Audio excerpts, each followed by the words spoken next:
জীবনের জন্য পড়ো, পড়াশোনার জন্য জীবন নয়। আজকাল অনেকেই ভাবে খারাপ রেজাল্ট মানে জীবনের শেষ, কিন্তু এটা সত্য নয়। মনে রেখো, চাকরির জন্য জীবন নয়, জীবনের জন্য চাকরি। তেমনি পড়াশোনার জন্য জীবন নয়, জীবনের জন্য পড়াশোনা। একটা খারাপ রেজাল্ট, একটা ফেল, একটা ব্যর্থতা, এগুলো কখনোই তোমার জীবনের মানের নির্ধারণ করতে পারে না। রেজাল্ট খারাপ হয়েছে, হতাশা এসেছে, ঠিক আছে, একটু দম নাও, কিন্তু থেমে যেও না। আত্মহত্যা কোনো সমাধান নয়, এটা শুধু সব সম্ভাবনার দরজা বন্ধ করে দেয়। অনেকে অনেক বড় কিছু অর্জন করেছেন পড়াশোনার বাইরেও, আবার অনেক শিক্ষিত মানুষও জীবনে স্থির হতে পারেননি শুধুমাত্র দৃঢ়তা আর ধারাবাহিকতা না থাকার কারণে।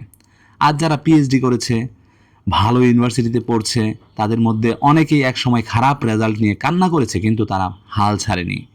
মনে রেখো, তুমি একজন পরীক্ষার রেজাল্ট নও, তুমি একটা জীবন্ত সম্ভাবনা। জীবনটা অনেক বড়, অনেক মূল্যবান। তোমার সামনে এখনো অনেক পথ পড়ে আছে। এই মুহূর্তের ব্যর্থতা ভবিষ্যতের বিজয়ের জন্য প্রস্তুতি মাত্র। তাই বলি, জীবনের জন্য পড়ো, পড়াশোনার জন্য জীবন দিও না।